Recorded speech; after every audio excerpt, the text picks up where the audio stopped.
Video, I'm going to be sharing 10 solo travel tips with you guys just to encourage some solo traveling.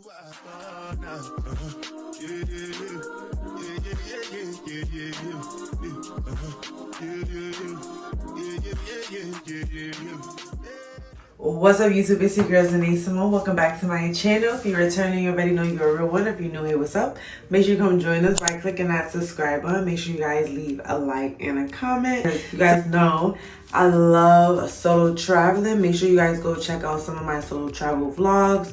I've traveled to Vegas, Miami, Atlanta, Georgia. I started off in the States. And then I started to branch off to the Dominican Republic, which is the first country I solo traveled to. And I had an amazing time. Luckily for me, I was able to meet some people that I know from back home. But it's all about networking and stuff like that. But I always say when you go out, you're bound to meet people. There's always going to be other solo travelers.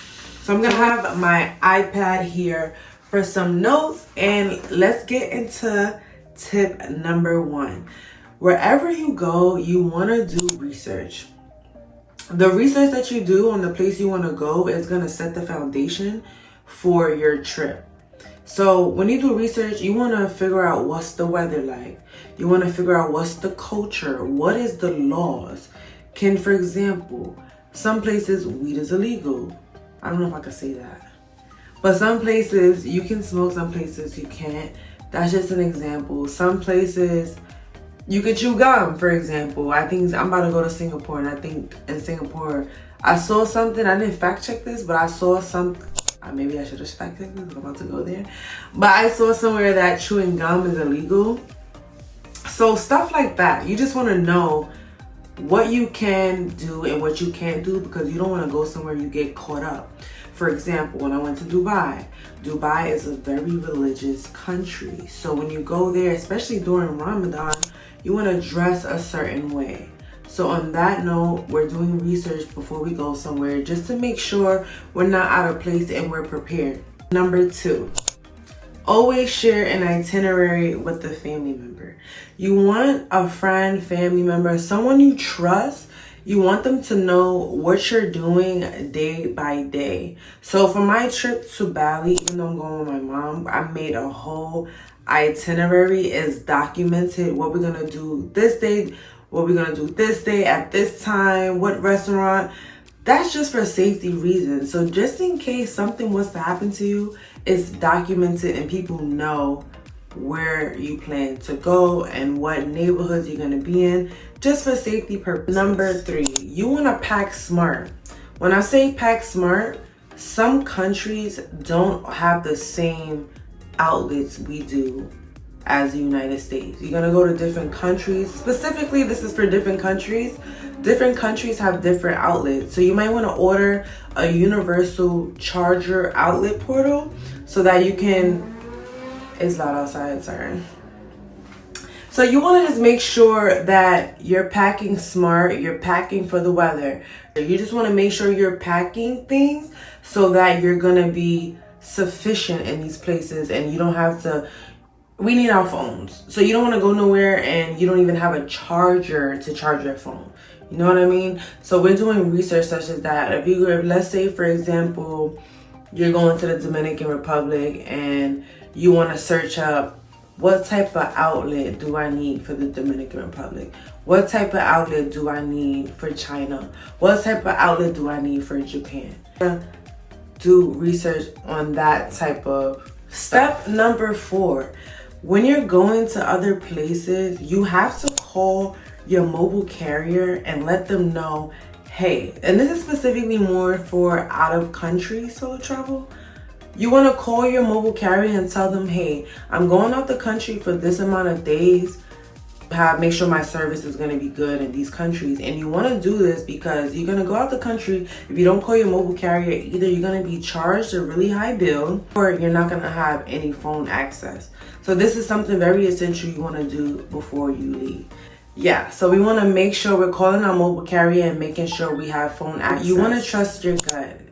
Thank God I've always had experiences meeting people where I felt like they were genuine and I didn't feel like I was being taken advantage of.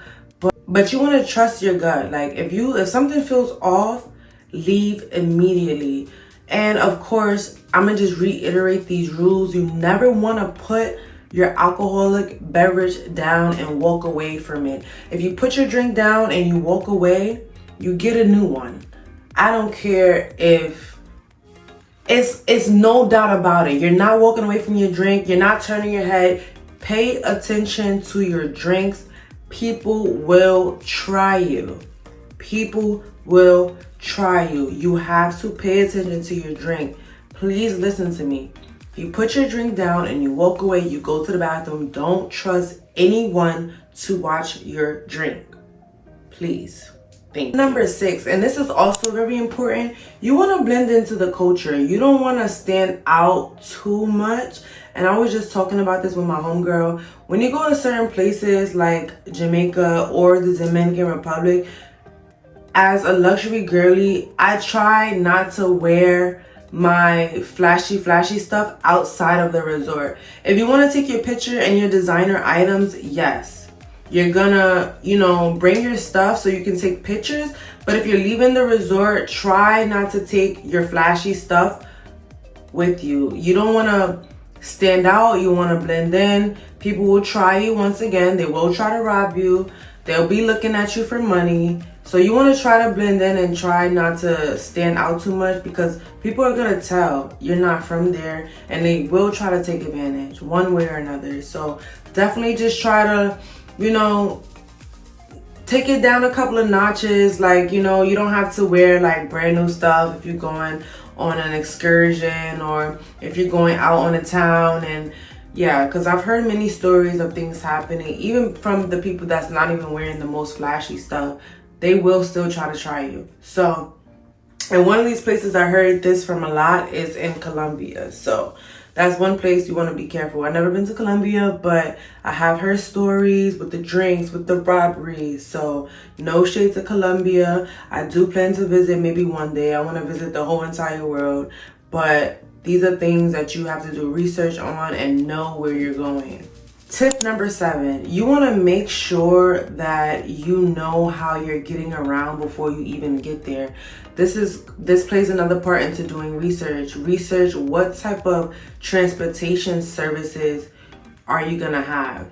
When you leave the airport, you want to try to make sure you have that set up so that when you leave the airport, you're not in the airport for time after time, hour after hour, trying to figure out how to get to your destination. Research what type of transportation these places have so that you can be easily accessible. Download the app before you even get there. I can't think off the top of my head because I'm going to Bali, but Bali has a transportation. It's not Uber. Not every place has Uber. Not every place has Lyft. So you're going to have to download the transportation services that these other places provide. One thing I like about Jamaica and the Dominican Republic, especially if you stay on the resort, and this is the perk about staying on a resort, that if you get a taxi and you go out on the town, the transportation guys, they will stay with you the whole entire night.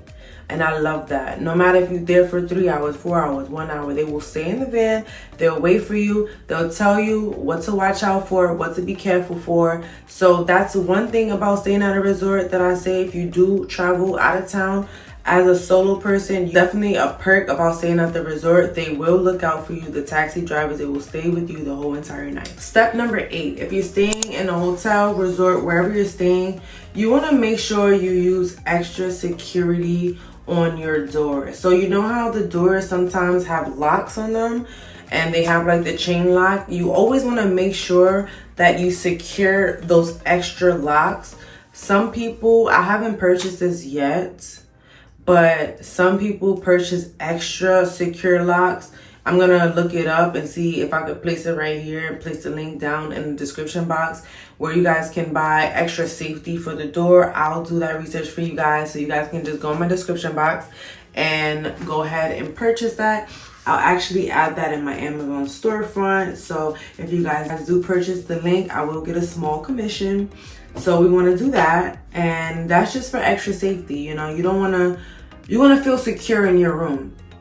And just because your door is locked, you got to think about it. You're in a resort. they have a master key. So if they wanted to try you, they could. So make sure you have that slam lock on the door. That's extra safety to make sure nobody's coming in here.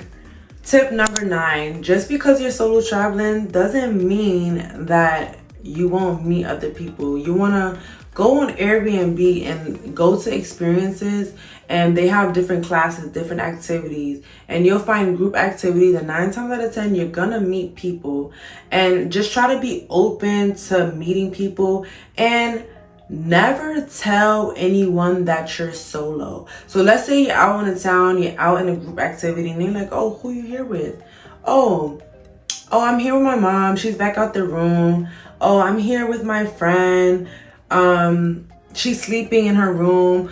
Oh, I'm here with my cousins, they wanted to do another activity, I'm doing this activity. Oh yeah, if you out on a resort, oh, who you here with? Oh yeah, they're at the room, they're sleeping. You don't even have to tell them who you there with. Just try to be selective on who you tell people who you there with. If you meet somebody else, even if they're solo traveling, they say, oh yeah, I'm on a solo travel. Some people say, like, yeah, I'm a solo traveler, but you want to just try to be selective on who you tell you're alone. And that goes back to trust your instincts, and also, you know, trust your gut. Trust your instincts, trust your gut, same thing. You know, you don't want to tell everybody you're there alone because you don't want anybody to take advantage of you because you're alone. Tip number 10, you just want to make sure you document and really enjoy your trip, you guys. Like, when I tell you, some people be like, oh, solo trip is overrated. Being able to do as you please, wake up as you please, take a nap as you please, eat as you please, do the excursions that you want, it's literally freeing. Not everybody likes to be alone, but if you like to be alone, then solo traveling is definitely for you. And I encourage you to get out there and take a solo trip, because it just builds so much confidence as a human being, just being alone and being in your own space. Like, you don't have to worry about anybody else. And if you want to take your pictures, I'm talking to you guys right now on a tripod. Me and my tripod, we go against the world. Don't worry about nobody taking your pictures. You could put a timer on your phone, and you can ask people around. People would love to take your pictures all the time. So don't worry. I know that's probably something that people worry about, like, oh, who's gonna take my pictures? Your tripod, the people on the resort. So yeah, you want to definitely make sure you get you a tripod. I'll also link the tripod that I use, the one that I travel around the world with. Yeah, I'm gonna leave that in my description box so you guys can also purchase that as well. So yeah, that is my 10 tips for solo traveling. I'm so excited to do this video for you guys. I know you guys probably wondering, like, how do you do it? You're not scared? No, because at the end of the day, I always feel like I'm spiritual. I'm a very spiritual person, and I always feel like God always aligns me with the people that I'm supposed to be with. Always. So on that note, I'm going to end that right here. Thank you guys for watching. Make sure you follow me on Instagram at Simone. Also, make sure you guys go check out my solo travel vlogs, my travel vlogs. I travel with my mom. I travel with my family. Yeah, I hope you guys enjoyed this video, and I'll see you guys on the next one.